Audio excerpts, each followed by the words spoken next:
I recognize the Honourable Member for Nevis 11. Madam Speaker, thank you very much. I've been sitting here all day, so I believe it is about time I make my voice be heard. And I know we could be here until midnight to wish the Prime Minister happy birthday when it comes, but oh, it's Wednesday. I thought it was tomorrow, but we won't be here that long for sure. But Madam Deputy Speaker, I had to rise at this time to let my voice be heard because, as was mentioned before, this is a historic day in this Parliament. This is also a day when both the government and the opposition, the federal government and the Nevis Island administration are demonstrating some level of maturity in our 40th year of independence. Over the years, we have had a lot of back and forth, a lot of bickering and a lot of fighting over things that some could call triviality, some may say there were important arguments to be made. But I believe today demonstrate to all of us, and throughout this year, and since we've had a new government in Basseterre, that there have been attempts made to work together as a federation, as we should. And I believe we are doing so to the benefit of all of the citizens of St. Kitts and Nevis.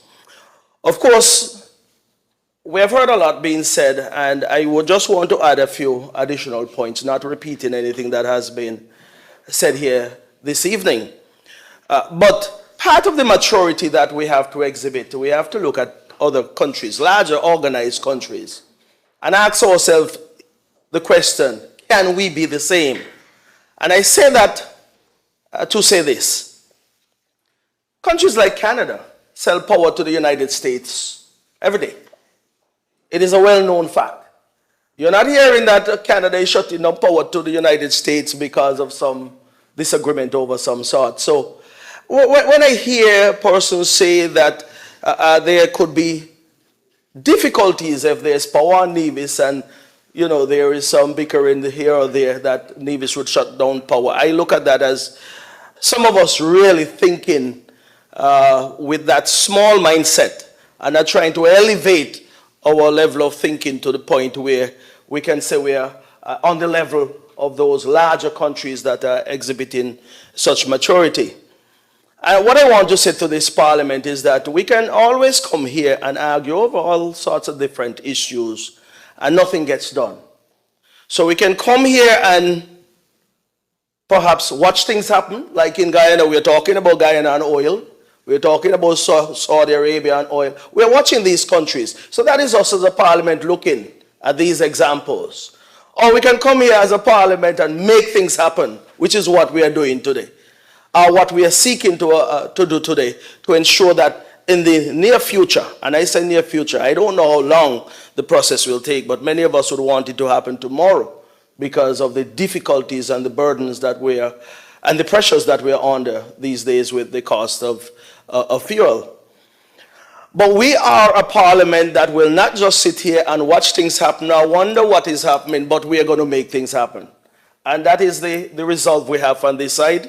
And that is why we come across every time we're here before everyone else in this Parliament to make sure that we're here to do the people's business, the people of the Federation of St. Kitts and Nevis. So that is why I stand this evening to lend my support to this resolution and also commend the member for St. Christopher, 8th Prime Minister of the Federation of St. Kitts and Nevis, and the entire cabinet or the government side of this Parliament. And you will hear a lot of things being said out there, a lot of spinning will take place politically, and that is our right to do, I suppose.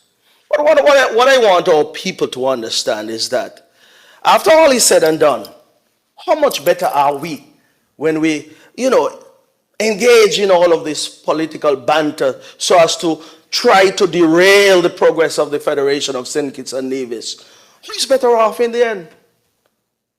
Because if nothing gets done, you don't see any progress, and the sustainable state that we are trying to achieve, when are we going to get there?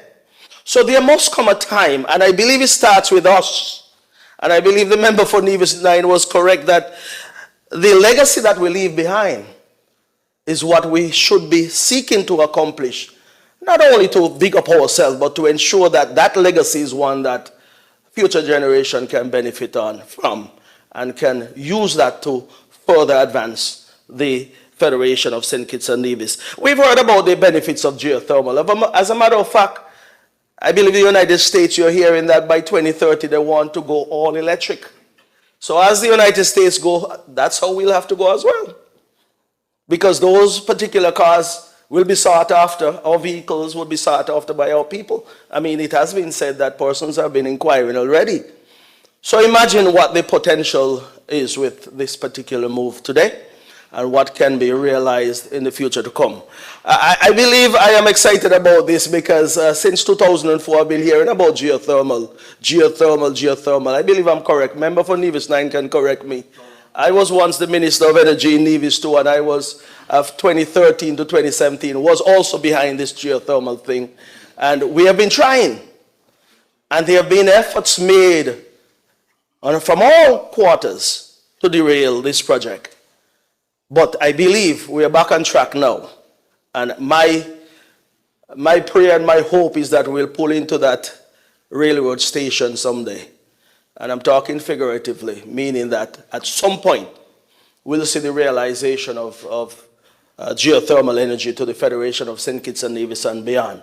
So the work has to continue, and I believe that we are on the right track. And I do believe that we can achieve such sustainability in the end. So I wish this venture every success. I am grateful for this resolution and I support it wholeheartedly. Those were my few words, Madam Deputy Speaker. Thank you very much for all that has been done here today to ensure that we can move forward as a collective body. Thank you. Thank